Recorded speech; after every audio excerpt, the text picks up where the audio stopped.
Hey, control. D. Smith. The five agents are Where the Jacksonville stuff at? downstairs. Hey, I'm just saying. Every show. It's Pittsburgh stuff in here, Seattle. Look at that. Look at Oh, Freddie T. I seen that guy right Yeah, there, man. hey, that boy 25 had muscles. live. That boy had 25 muscles, live. Freddie T. You never played that deep. You cold, huh? Now, you never played that deep, so you don't know what happens. Look at those little meaty arms. I can feel the mush right now. What are you talking about? Oh, swole. No, you're not. What's swole? There's no definition of your arm. Look, but this not me just talking. I think I look fine, Channing. You have a serious look in your face, but them are mushy arms. Looking serious don't make you in shape. Hold up, limitless. Take a stomach, got pin in it. I fought the head to witness it. Got my people feeling militant. Way I'm feeling, got me up. On the mission, got me up. Knowing me, I got the key. Only vision I can trust. Trust, limitless. Take a stomach, got pin in it. I fought the head to witness it. Got my people feeling militant. Way I'm feeling, got me up. On the mission, got me up. So, welcome to The Pivot. We are your hosts, Freddie T, Channing Crowder, RC. We have an extremely special guest today, DeMaurice Smith, the Executive Director of the NFLPA. To our partners, Happy Dad, we appreciate you. Also to our sponsor, DraftKings, thank you for your support. Everybody who watches the show, who subscribes, who comments, who likes, who reposts. For all of you that have followed us since the beginning, we're extremely grateful. D. Smith, man, you are not a football guy. Not a football guy. In the sense of, let's just say God gave you other talents. I don't know what they are, but thanks for thinking. God gave me something. And here you are, Gene Upshaw is the executive director of the NFLPA for 25 years. He is not only an exemplary example of what the NFLPA can and should be, but he's a legend both on the field and off. And it's 2019, it's March. The NFL and its players are embarking on what is the largest fight in negotiation history between the two sides. 2009. 2009. And DeMaurice Fitzgerald Smith. Okay, you were there for that meeting. Just stop. I know we'll get into that later. Yeah, That's not your middle name. That is my middle name. Ooh. Fitzgerald. Long line of Fitzgeralds. Boy, you better know how to fight when you was a kid. But honestly, D. Smith, Gene Upshaw had such a legacy in representing and being the leader of the NFLPA. And now this guy that doesn't have a football background, whose background is law, is elected president.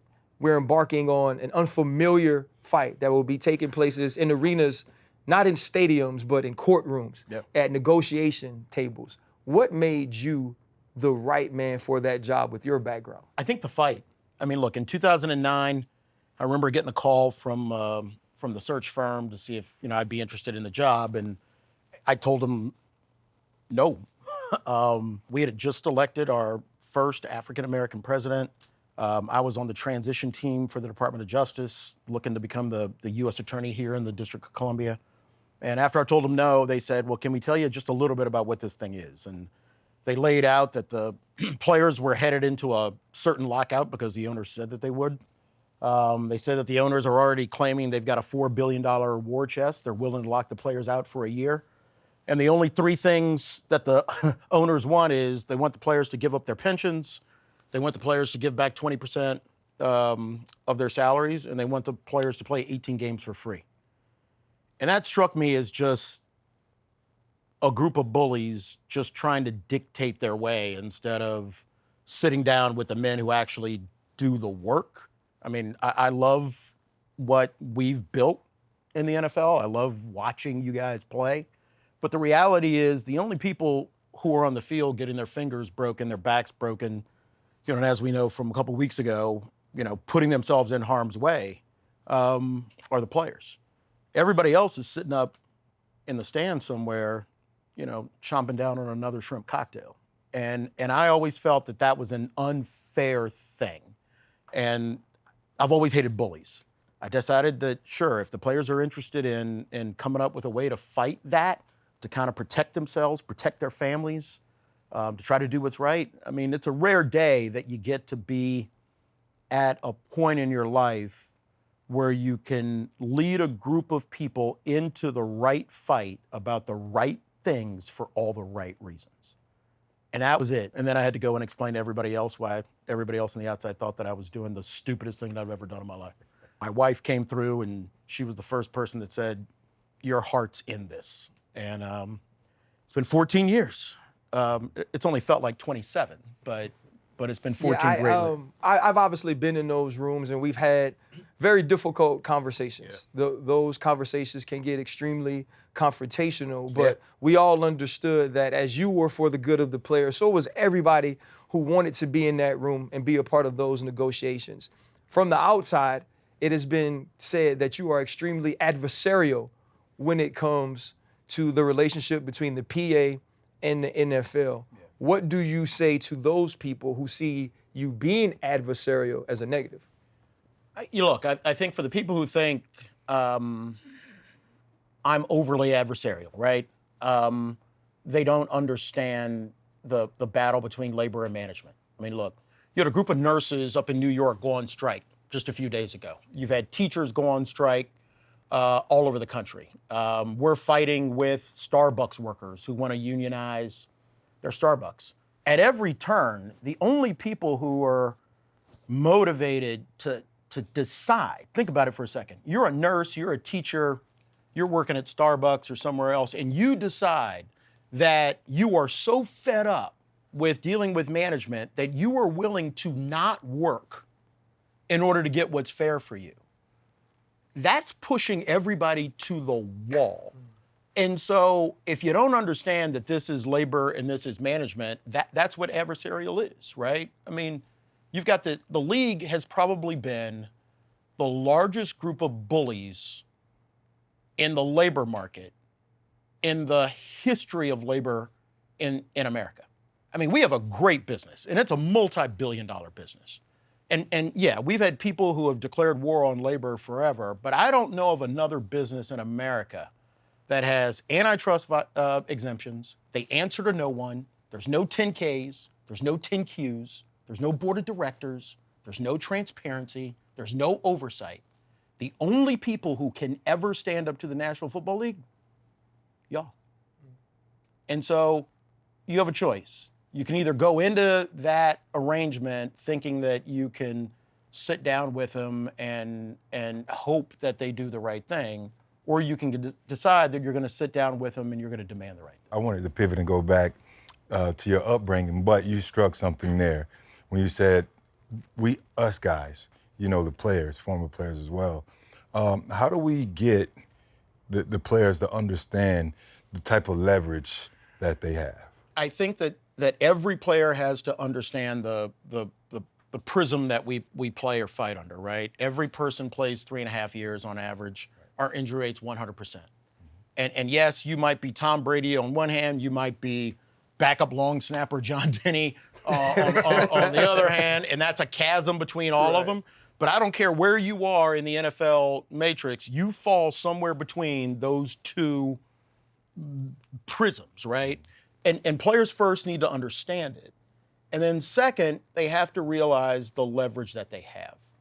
And ultimately, just like any group of people who work for a living, the real leverage that we have, just laying it on the table, is the leverage to withhold our services, right? Again, going back to nurses, teachers, coal miners, everybody who has decided to not go to work uses that leverage that I'm just going to deprive you of my labor.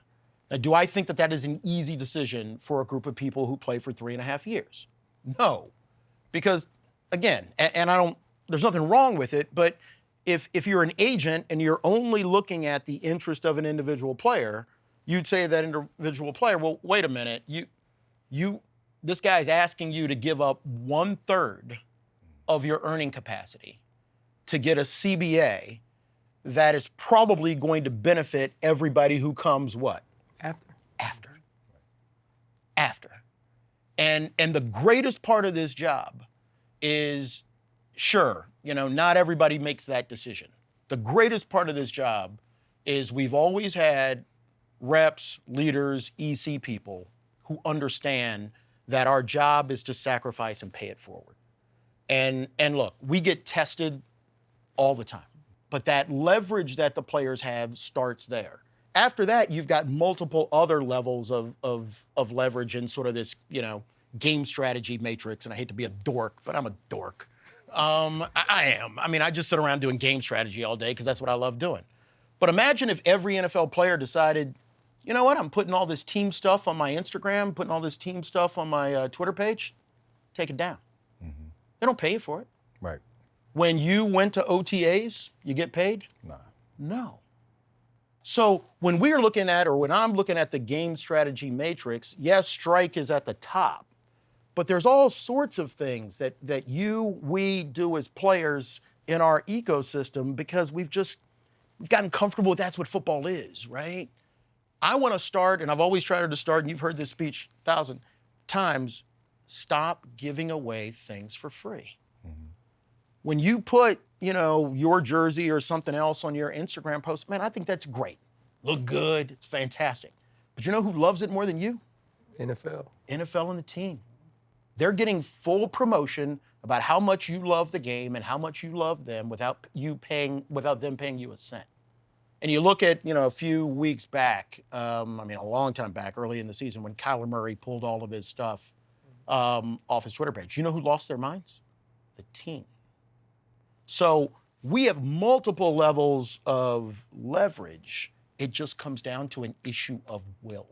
Well, the passion there too. RC was saying, and we kind of joked about it, but where did the passion come from growing up? And then why do you honestly give a damn about these grown-ass millionaires? Because that's how people look at players. Like, why are these grown-ass millionaires complaining?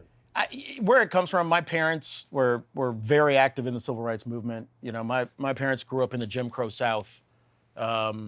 Father literally went to the Marine Corps to escape the working on a farm all day. He was a sharecropper's son. When he came back from the Marine Corps, realized that his only way out of the Jim Crow South was coming up north and getting a job.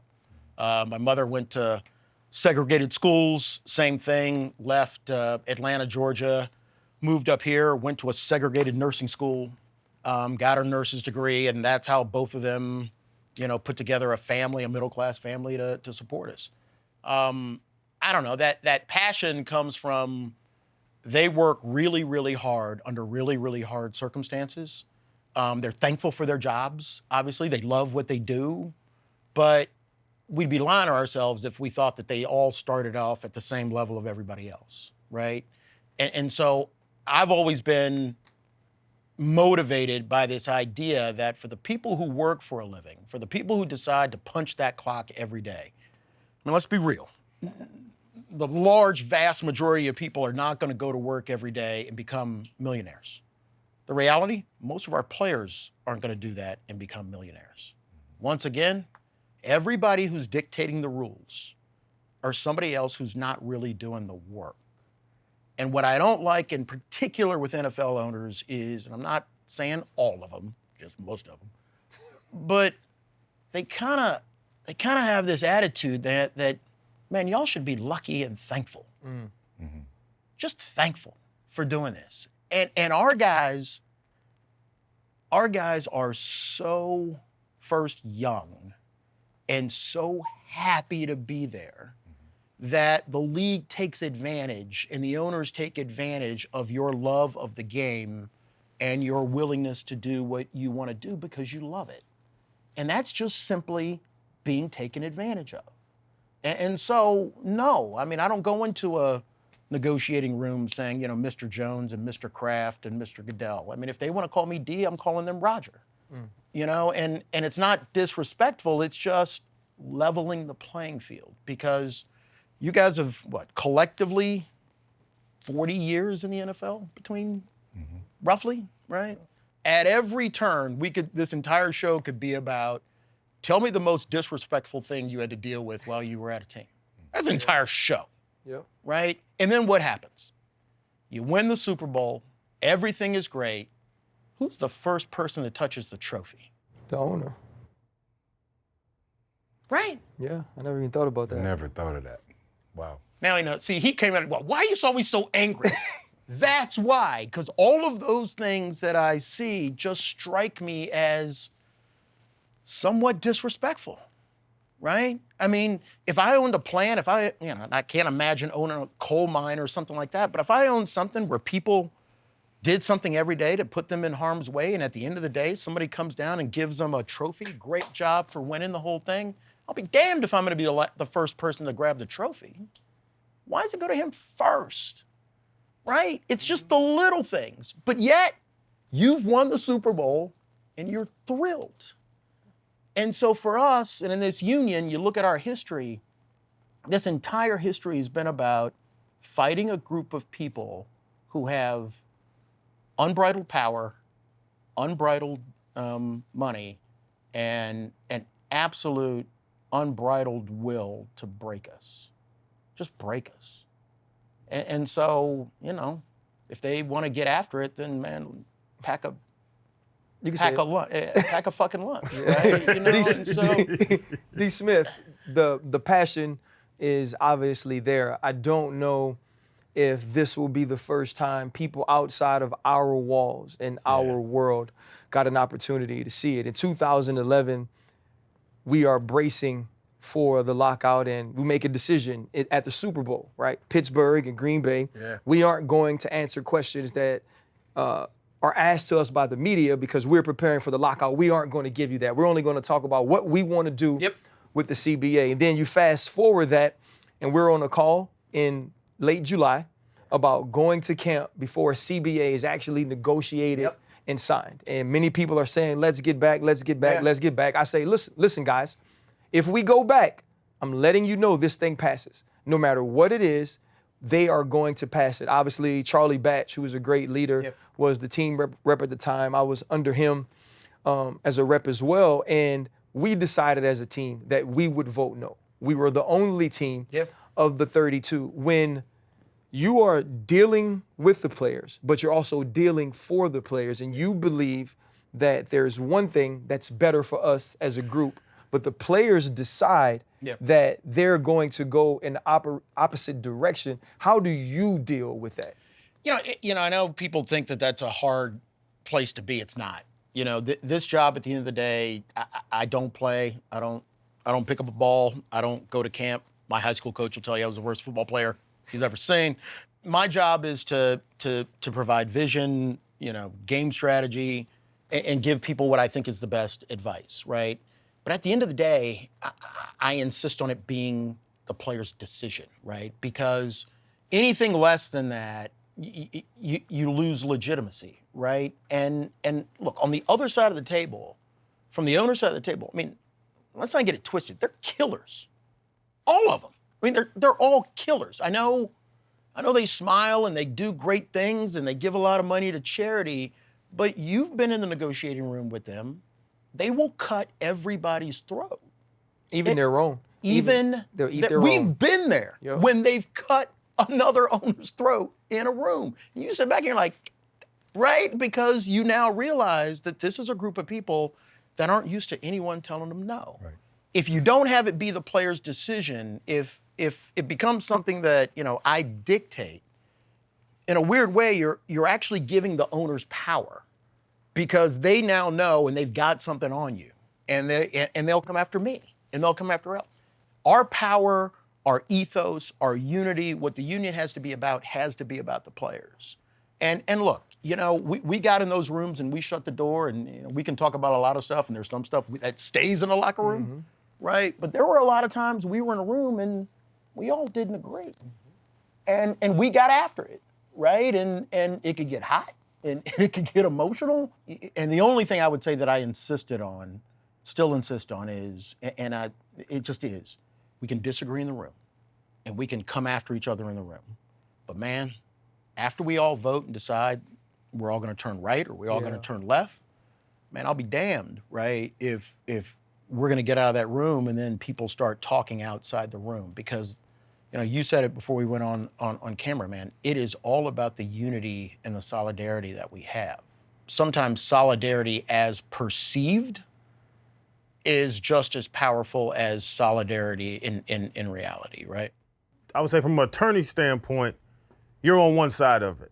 either defense or, the prosecution or defense, and somebody wins and loses. Yeah. But now you're in a situation where obviously the NFL, the owners and all, like you said, you're combative, I guess. And I would say they don't like you, or No. y'all aren't tight. No. Okay, just didn't want to put We're words not in their doing mouth. vacations together, man. Okay, but also on your side, Yeah. there's people Yeah. that question you. Sure. Yeah. Like, how do you deal with that? Where, okay, I'm fighting you, Yeah. but to your point, I know for a fact these people behind me aren't all with me Yeah. in this fight. Look, that's a union. And, the history of labor unions, that's just always going to be the case. And my only thing is, look, if in this house, once the players made a decision, once we make a decision as a group of leaders here, I love sort of the same sessions with our senior, reports that I like in the room. Look, everybody here has told me 1,000 times that my idea is stupid. Dumbest thing I've ever heard. We should never do that. I love that. Why? Because it gives me the bandwidth to come up with as many ideas as I think might work. And every now and then people go, man, D, that is just the dumbest thing we should ever do. Now sometimes, most of the time, I'm like, okay, you know what? I didn't think about it that way. That's a dumb idea. We're not going to do it. But once again, if we decide that we're going to do it, if we decide this is the best strategy, man, we're all turning right. Because that if we don't do it that way, then we're not serving the interests of the players. And again, I think the toughest yet rewarding job you can possibly have is being on the executive committee and being on the board of the NFL players. Because, man, it's something, I don't even know how to describe it, right? Until you get to rep meeting, you don't know what it's about. But rep meeting is the one time that all group of players are coming in, even though they play for different teams. They've all decided to come in to take their jerseys off, right? Not a Cowboy, not a Steeler, not an X. You're a family. And you get in and you shut the doors. And we just get after it, right? Because I want us to be here. I want us to maximize our strength. And there's players who disagree. And what's beautiful about the whole thing is, I try to block out a lot of the noise. The hardest part of this job is just the noise. There's like 5,000 armchair quarterbacks who will critique what I do in the same way that they critique how well you played defense that day. Why didn't you do this? How many times have you gone into a bar and some guys are looking at you and we're like, man, how come y'all didn't? And you just want to go, man, shut up. You don't know what you're talking about. Most of the people on the outside who cover our sport, cover our business, like to cover our business like a sport. Who wins, who loses, who's up, who's down. The business of the union, the business of the NFL players is not a sport. It's just not. I wish it could be as simple as, who wins, who loses. But what we're trying to do is simply protect our people with the leverage that we have, understanding that on one side, it's 3.5 years. On the other side, it's injury rate of 100%. And that box means that we have hard decisions to make, right? I love the people like, well, D, how, like guaranteed contracts. D, how come they don't have guaranteed contracts? First thing I say to people is, what CBA guarantees contracts? Well, D, basketball. That's wrong. Well, D, baseball. That's wrong too. If you could read somewhere beyond the 3rd grade level, you would figure out that both of those CBAs do not guarantee contracts. Where do they come from? You know where guaranteed contracts came from?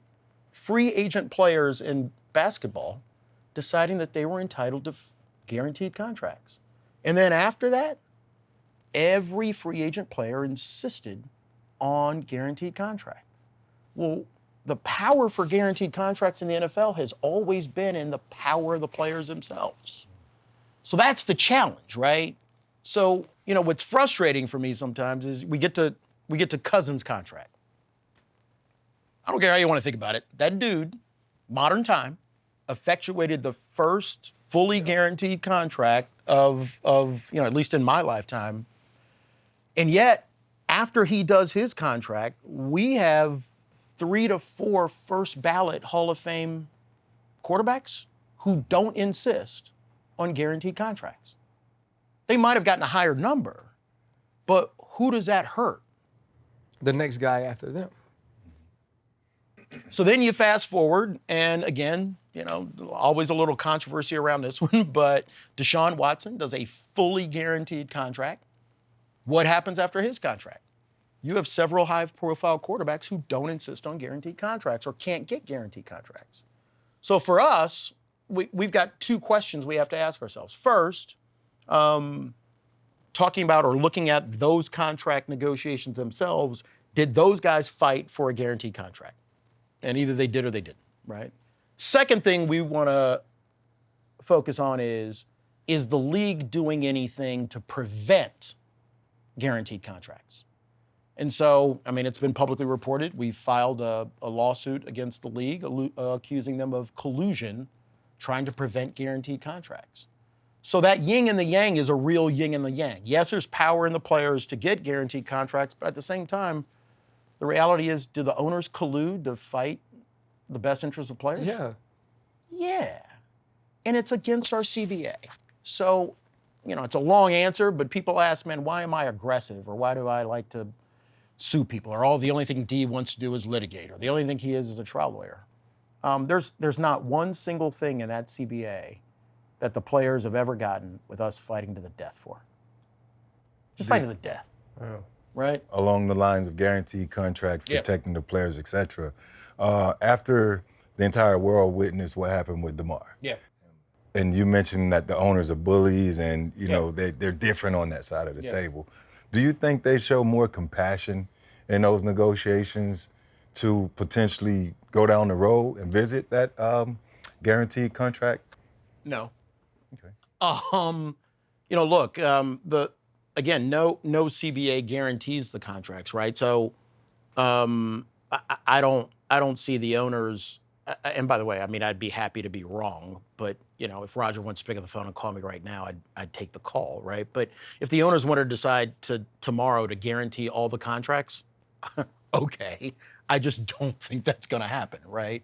But remember, I think that there is so much confusion in the ecosystem about guaranteed contracts, and a lot of times we're talking past each other. So 30 seconds on guaranteed contracts, right? So you take a person who is injured and they're still under contract. You guys know, in your standard player contract, you have an injury protection clause where for the balance of that year, if you're injured and can't play, you're paid your full salary. So the first thing that people like to get their heads around is if you get injured in that first year and there's still money coming to you, you get paid under the injury protection clause of your own contract. And again, I think the number of people who probably know that is 12. Yeah. In 2020, we negotiated the extended injury protection. So let's just say after that first year, you have years 2 and 3 on your contract. Under the extended injury protection program, year 2 and year 3 is 100% covered as a benefit. So your contract is guaranteed year 2, year 3 until you're done with your contract up to a max, but it's guaranteed. Those were huge wins in 20, right? And I know everybody wanted to talk about the 17th game and everything else, but the wins that we got that were meaningful for the players was a 20% increase in everybody's minimum salary, but also a lot of changes in benefits that protect our guys. So, look, I love the job because I love the nuances. It's like sticking your hands into the muck and trying to do what's best for the players. But look, it's a hard gig.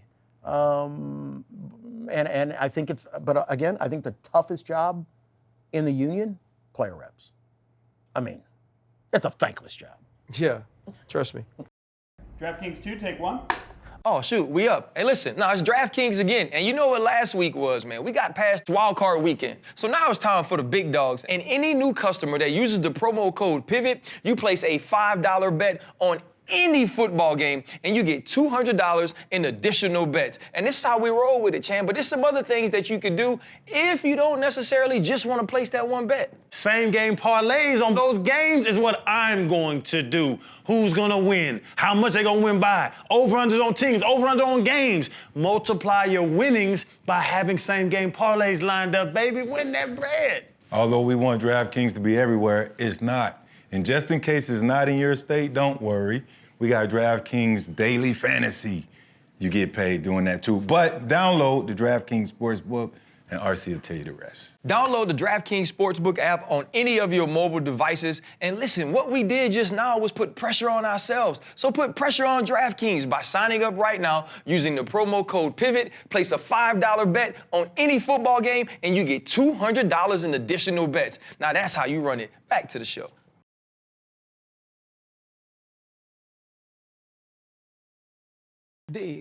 We don't, and people don't touch OTAs. They don't get an opportunity to see that or know what it is or know the time spent inside buildings. What started many of these questions publicly now and former players asking and obviously current players asking was watching Damar Hamlin fall on the field. It gave everyone a different visual of what's possible playing football. I wasn't at your house or in this building, but there had to be a protocol or things that took place that night that were never practiced, that were not necessarily in place because of previous experience, that ended in Damar getting an opportunity because the NFL and the PA talked about it, getting an opportunity to get the rest of his contract. Kind of explain to us what happens right when Damar falls, because we end up not having a game finished, right? And then moving into the negotiation of making sure he was taken care of and his contract was guaranteed the rest of the season. Yeah, well, I mean, look, that night I was home watching the game. I didn't know exactly what had happened, but everybody watching, especially if you've spent time with NFL players, right? You knew from the reaction that this wasn't a normal concussion. This wasn't even a normal neck injury, right? It wasn't a lower extremity injury. And you could tell something was wrong. I mean, I would probably say somewhere short of the 10-minute mark. I called Roger, and it was clear to me at the point that this game should not go forward. For me, it was making it clear that the leadership decision that needed to be made was that this game should end. That's just a leadership decision. And I know people talked about, what actually happened, and, thankfully we had a EC member in the locker room on the Bengals, Mike T. I talked to him. He gave me kind of an insight of what was going on with the players and what was happening. And, but from my standpoint, I don't even think this is a player decision. I don't even think it's a coach decision. I think it's a leadership decision of what's happened on this field is so completely out of the pale of what we should be dealing with in a game context. And no, I'm not a football guy. And I know people are like, oh my God, it's just a game. It's entertainment. And so once you realize that someone is literally fighting for their lives on national TV, and people have watched the resuscitation effort, which, I've seen. Games end. There's no room for a game at that point. And that's a leadership decision. And so, I guess 50 minutes later, 45 minutes later, the game was canceled or postponed. Right after that, the only calls from the union side are, what do we need on the union side to make sure that the young man and his family have everything? So I flew to Cincinnati that next day, flew our medical director there, and I told Tom, you're there until he walks out of this hospital, making sure the family, whatever they needed, we had. The contract stuff came a little bit later because to me, we're going to figure out the contract stuff, right? But to your point, we put in emergency action procedures back in 2011. We rewrote Article 39, which covers health and safety, because we codified everything that we thought should be the way in which the league and the teams deal with medical conditions or health conditions for our players. You know, people ask me, I'll never forget, people asked me back then, well, why did you insist in the collective bargaining agreement, why did you insist on language saying that the teams had to comply with all federal, state, and local and ethical laws? Because sometimes they don't. They don't. And so, you know, I'm proud of what we've done because you could never anticipate something like that. But I'm glad that we had insisted on the right personnel being on the sidelines. I love the fact that we credential every team doctor, that we make sure that they have a certain amount of medical stature. You know, we eliminated team doctors having financial affiliations with the team, right? Because that creates a perverse incentive to Yep, maybe to find go on the people other that, side. right. And you know, from this year, man, it's been a year. You know, we kind of got into it when I fired the unaffiliated neurological consultant that was involved in the Tua investigation. I'm sure that made a lot of those folks, you know, not happy, and I heard from a lot of them. But we jointly hire and pay you. So if you decide that you're going to be somewhat disrespectful and not cooperate in our investigation, why should you have the job? Yeah. And why should I apologize for firing you? No. No. I didn't like it. But what do the players deserve? That. You know, you mentioned what do the players deserve, and we had an opportunity to listen to you speak about guaranteed contracts and what the free agents in the NBA decided to do in taking those contracts. Right now, we're dealing with Lamar Jackson, and Lamar Jackson has been this very curious situation, I'd say, because he doesn't have an agent in the familiar sense of having an agent. And obviously, I don't think people know that the NFLPA is a part of those negotiations, and the fact that you and your staff do their best to make sure people don't take bad deals, because bad deals for this individual equals bad deals 100%. for the next individual. So when a guy like Lamar Jackson, at least rumored, is fighting to get a guaranteed contract, because he saw Deshaun Watson get a guaranteed contract, he believes that he should, which is you've kind of intimated that's the way to guarantee 100%. guaranteed money. 100%. What can you guys do to support him? Because now you get this is what's wrong with my knee. I can't play right now, and other things are being said from the other side. Right. How can you support Lamar Jackson in making sure he's able to get what he's after? Yeah. Well, you know, three things. One, you know, the part of this job that I love the most, probably the part that the players hate the most, of course, probably is I like to teach. You know, and all of you have been there suffering through, you know, me going through team meetings.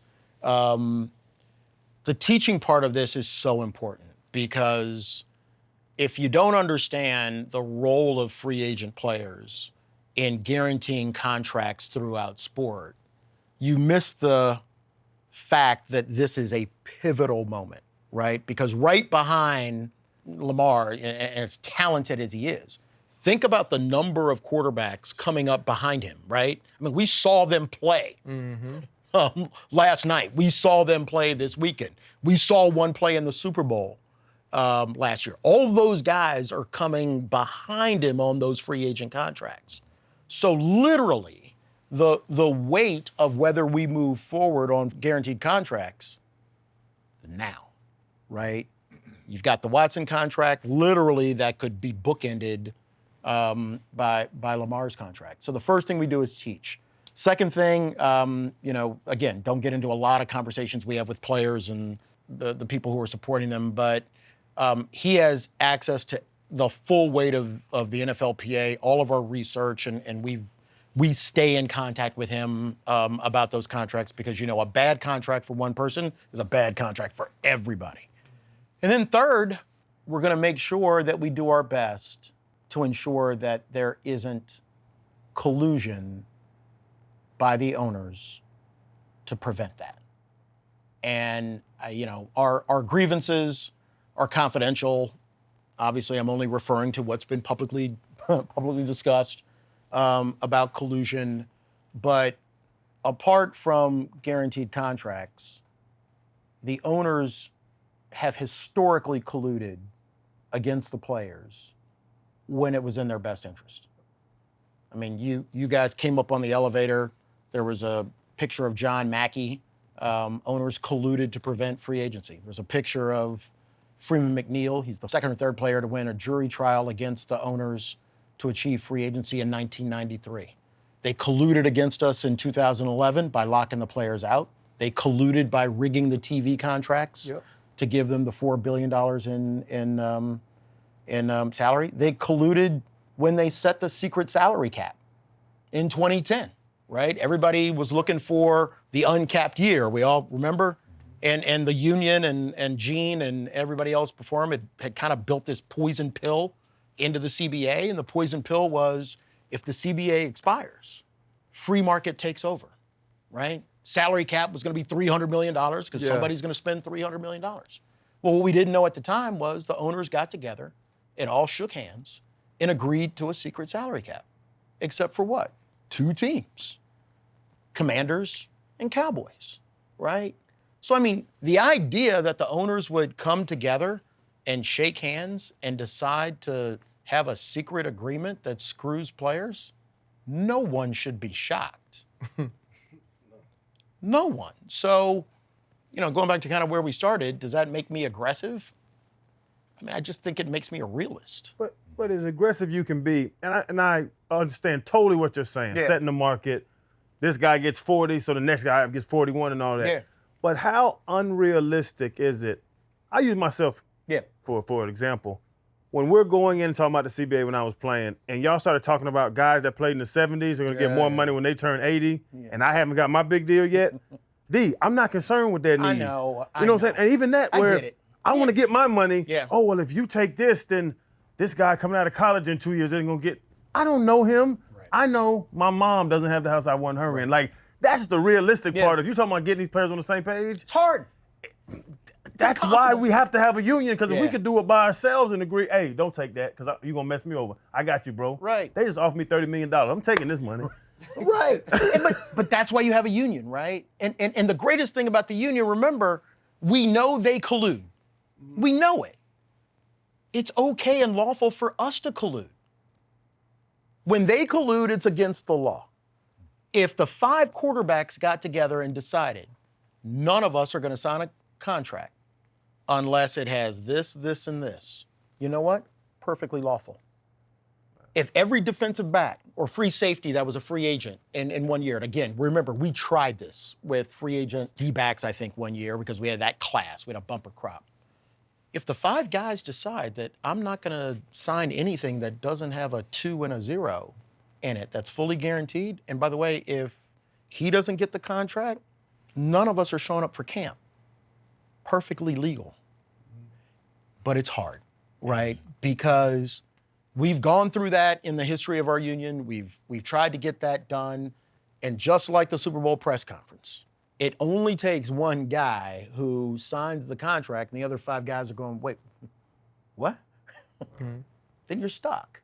But that doesn't keep me from trying, because if it's successful, the reason why the owners fight it so hard is we just need to be successful once.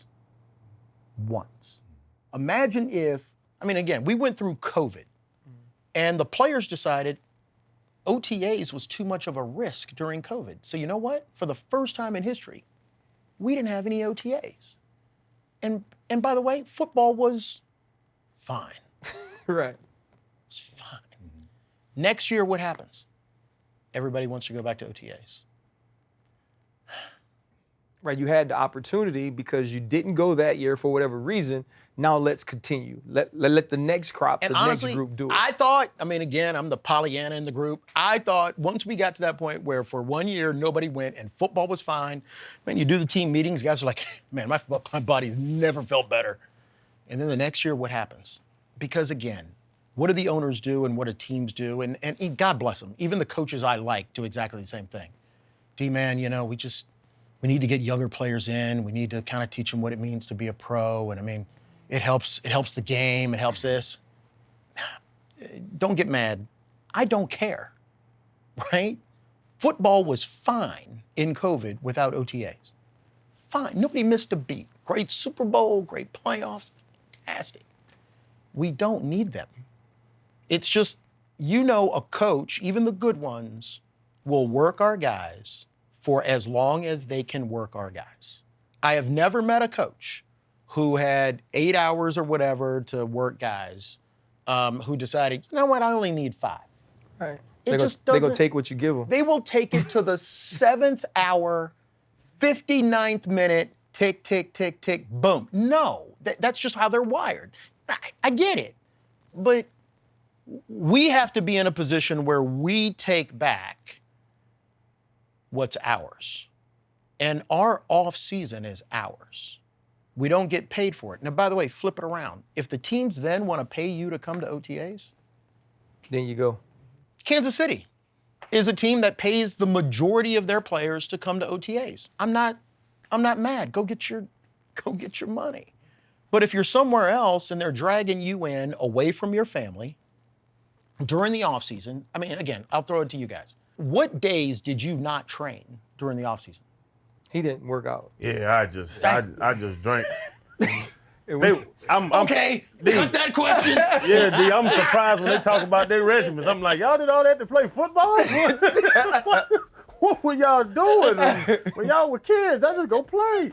But no, I see what See, you're saying. I should have had you. That's Oh, yeah, that's he why should've- his knees should've are bad. He had 17 surgeries. He could have been Here we go. doing See? some rehab. See, here's the hater part. He could have been taking care of himself, D. But No, you asked about working out. But I think to your point, the guys that take this game serious, Yeah. they Never miss a day. work out harder when they're not with the team. And that's my point. That's the My point is- that's the worst That's part. my point. That's the worst part of the year. The one conversation that we've had before, and this is probably after a couple of drinks at whatever pool we're at. Once the meetings are over was there's truly never peace. When other people don't see negotiations going on in these things, there's truly never peace. And for some reason, it seems easier to get the Ryan Clarks, the free agent, the undrafted free agent who worked his way to be a good player. That guy's for everybody because he's been at every stage, right? Yeah. I was undrafted, I was cut, Yep. I was a Super Bowl champion, I was a Pro Bowler, so I understand that, and I'm gonna fight for everybody because eventually I'm gonna be retired 100%. too. In 2020, Michael Thomas put together a video about what they wanted Roger Goodell to say as far as social justice mattered. Yep. And Patrick Mahomes became involved, and other quarterbacks became involved, and now we had at least Aaron Rodgers and Tom Brady coming behind a movement because they saw that the tide had changed. Correct. It wasn't a negative like it was in 2016, 2017 comfortable. with Colin Kaepernick. Right, it's comfortable, but what hasn't been comfortable for the star quarterbacks, the Patrick Mahomes, the Joe Burrows, the Josh Allens, and all those guys, is to stand in front of the union, the quarterback clubs, and all of those things. Yeah. How do you think about this, in the AFC right now, the 4 dudes that are left, Trevor Lawrence, Joe Burrow, Josh Allen, Patrick Mahomes, all 27 years old and younger. Yep. How do we get those dudes involved? And what would that do for the game opposed to the way the Joe Montanas and those guys were involved with the QB club? I think the beauty of those guys, those are union guys. And I don't know what was going through Joe Montana's head when he crossed, but it made him a scab. And so the one thing that I've always tried to do, as you guys know, when we show up for team meetings, I try to give everybody the unvarnished truth. I might tune some dudes up a little bit and call guys cowards for crossing the picket line. And I do it for 2 reasons. One, if you sugarcoat history, you disrespect history. And for all of those guys who stayed on that picket line, if I don't demonstrate the harm that somebody like Joe Montana did, it's disrespectful to the guys who stayed on that picket line and ultimately got crushed, right? The second reason I do it is because I want every one of those younger quarterbacks and every one of those guys who come in, and they all heard it at Rookie Premiere anyway. Can't be you. Can't be you. Right? So, the reason why you walk out of this door, and that wall facing that thing, facing the other history wall, the reason why we have Drew Brees and Peyton Manning and Tom Brady and Mike Vrabel and Vincent Jackson and Logan Mankins and Von Miller on that wall was because those guys decided to be lead plaintiffs when we sued the league in 2011. And so, the reason why we spend a lot of time talking about that history is to pay homage to the people who fought the good fight. The other reason I do it is, man, you can't be that dude, right? And so I want every one of those guys, and by the way, those guys will be in the league probably will be in the league when they have a big decision in 2030. I want them to know that, man, Tom Brady did the right thing, Drew Brees did the right thing, Peyton Manning did the right thing, Von Miller did the right thing, just as much as the Ryan Clarks and everybody else did the right thing. Because look, I can't, you know this, I can't make a player do anything. I can't make my kids do anything. All I can do is teach, try to make them understand where they fit in the fight, right? To your point, why do I care about the dude behind me? Because I want the dude in the locker room in 2030 to care about your pension, even though you haven't played in a few years. Because I want that dude to vote to increase your pension from 10, 15 years ago, regardless of whether he knows you. But that's a thing that you either teach and you get the ethos of it. It's like meat, you either get it or you don't. And so for us, the next generation of player, the good news, we've got a great CBA that's great until 2030. I'll tell you right now, 2030, what's going to be on the table, we're probably one of the last large companies in America that pay a pension. Mm. And that's going to be the thing that the owners are going to come back in 2030. Why? Because while we fund the pension, again, dork in me, we have a Taft-Hartley pension. What that means is once you fund it, the employer is on the hook to make sure there's always enough money to cover the pensions. We're going through at least a mild, maybe soft R recession. Do you know who had to put money in to raise the level of the pension fund? The owners. And they're on the hook. So I'll tell you right now, in 2030, what's going to be on the table is the owner's going to say, we don't need this pension anymore. We'll put $5 million into salary cap, and we'll increase your 401k. But then after that, don't worry about it. It's a problem. In this game, I know every Sunday night or Monday morning on late games, I'm getting up and I'm evaluating myself. Yeah. Mm. And the coaches want you to say, how do you think you played? Yeah. I'm going to ask you, D. Yep. And your tenure, I don't know if you want to do letter grades or what. Yeah. How do you think you've performed? I've always scored above the curve, so I always give myself an A. Kidding. It's a joke. I always give myself, I think I'm my hardest critic. I try to stay somewhere between B+ and a B-. I think that, look, you can't go through this job error-free. There were times, certainly, where I might be too aggressive in some instance and not looking for a little bit of charity on the other. There's probably times where I kicked off more fights than I had to. But on the other side, I've always prided myself on knowing who our opponent is. And while everybody else kind of wants to gloss over that these are just grandfathers who love football and love the game, and D, why can't you just be happy? Can't we all just be happy? No, because I've won ours. And so, I might grade myself a B+ on the overall, give myself an A- on the passion, probably give myself a C- on the patience, because I am not a patient dude. But again, the overall growth of the union, that's A+ work for us, right? What's that one play you want to get back?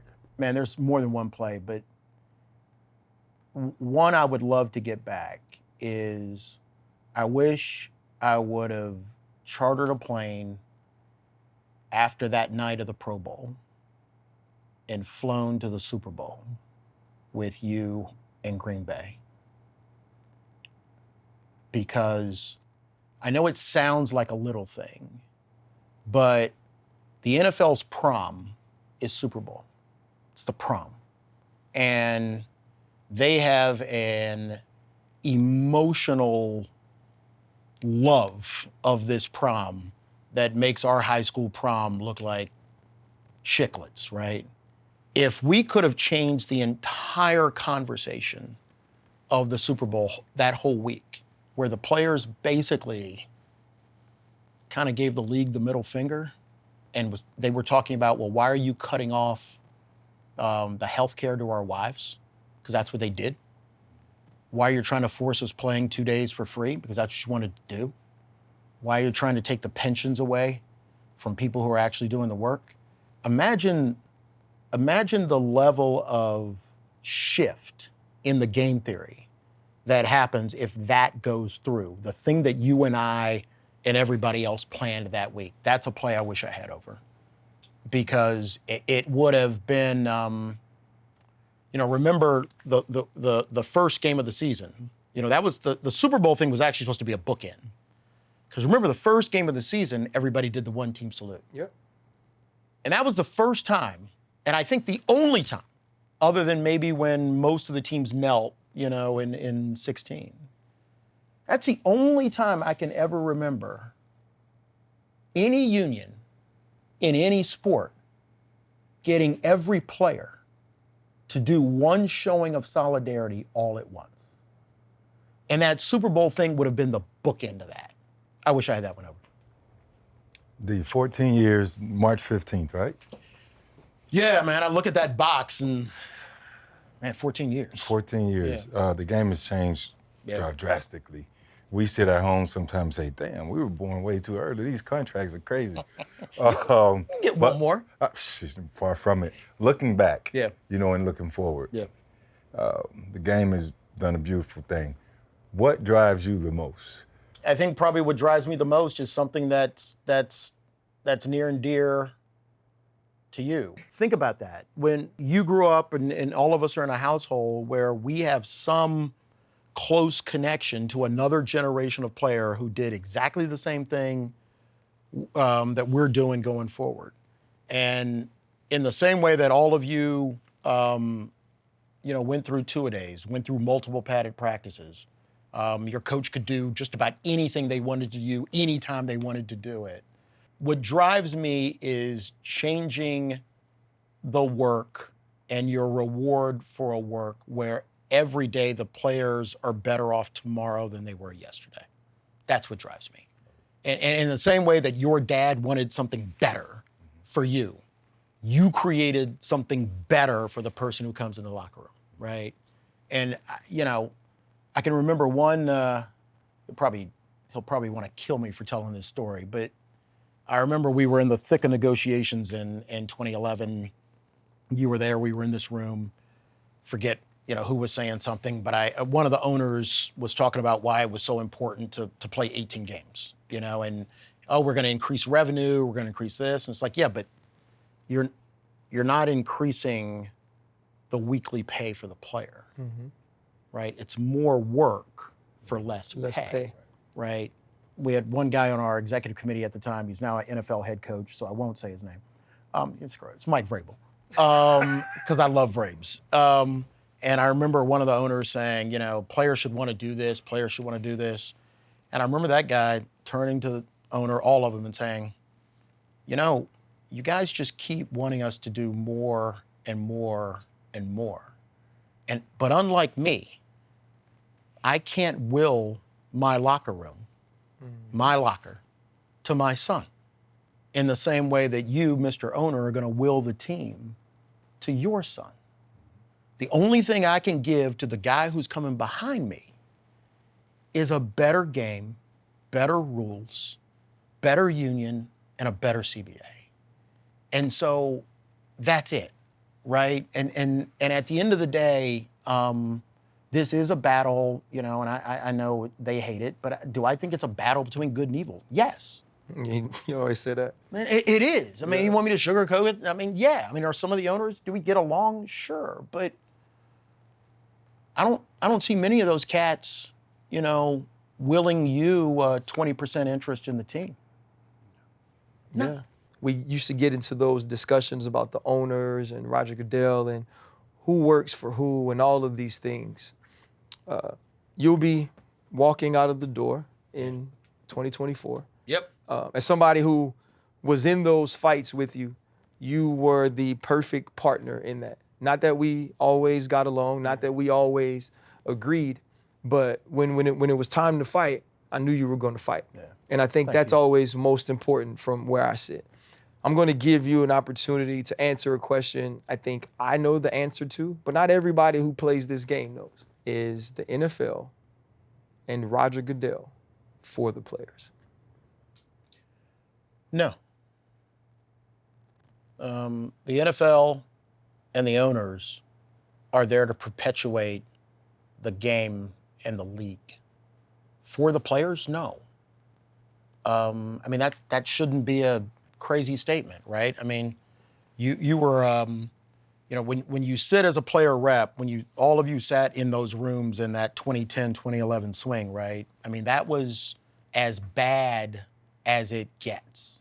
We're not invited into the boardrooms, right? I mean, when the league makes decisions that they want to make, they don't typically call me and ask, hey, D, what do you think, right?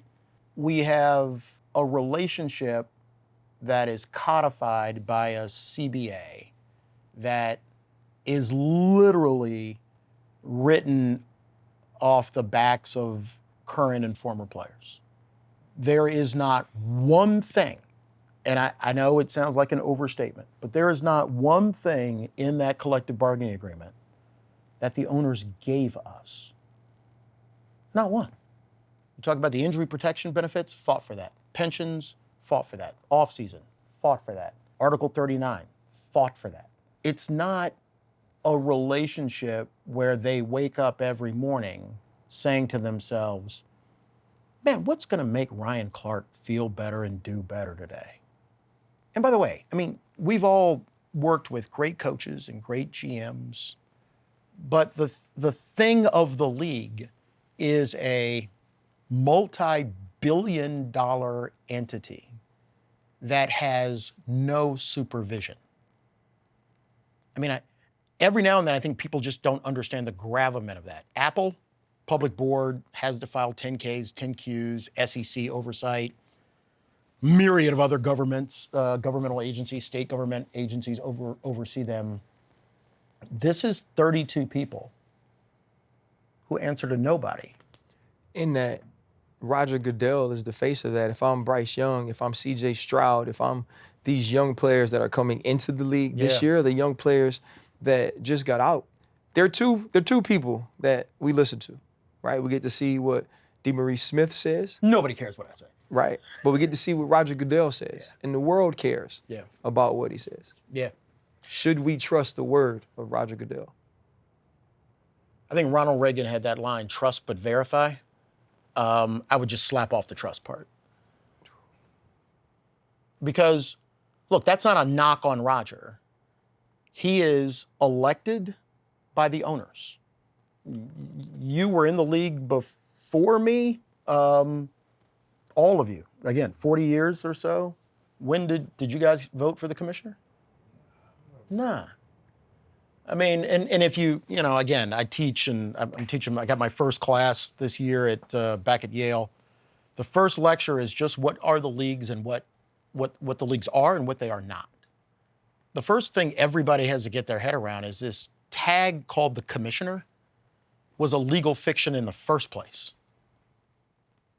I mean, it dates back to Kennesaw Mountain Landis, more stuff than you'd ever want to know, first commissioner of baseball.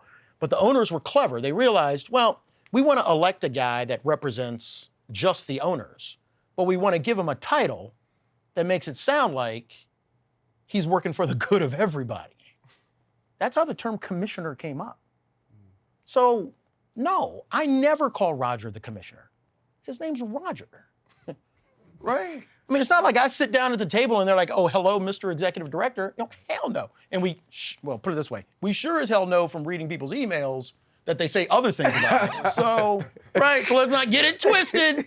Let's just not Let's just not, absolutely, yeah. Hey man, D, great to see you. I'm like, yeah, until you send an email, right? So it's good. But I didn't elect him, you didn't elect him, and this idea that there's this single person who's kind of hovering out there, and I think you and I were talking about it before, that he doesn't take a side. Well, when that guy showed up in your locker room, trying to sort of soft sell that thing that nobody, I'm neutral. Yes. That's why you raised your hand. Yeah. Like, well, not the way I see it. There's no lockout without two sides. There has to be two sides to lock out. I can't lock you, right. And you know what? I didn't get a vote in the lockout. Yeah. Right? So this is not a world where we should trust the people because of their title. He has a job. Great for you. I mean, makes a lot of money, gets a plane, it's all great. D, look, man, y'all are fighting. You knew that this was gonna be the guy that comes out eventually, right? And You yeah. I You knew it was knew a you were getting right. matter of That's why I wanted to get you here. Yeah. Just last one out of me. You're fighting people that don't care. It's an unbreakable. There's a recession-proof business. There's a league that's gonna make $9 billion a year. They tell you. They say this to you, D. The name, the emblem on the side of your helmet is bigger than the name on the back. You know why? 100%. Because if you break your neck, there's going to be a safety, a running back, or a linebacker to step right in behind you. Never a shortage. If I get upset and want more money, they're going to have somebody playing middle linebacker for the Dolphins, D. So you're fighting a unbeatable force every single day. Yeah. What's the answer? What's the end? What finish line are you running to? Fight, right? I mean, look, the people who came before us, man, look, Martin Luther nails those things on the church door. Martin Luther King goes to Memphis because 2 union workers were dead, sanitation workers.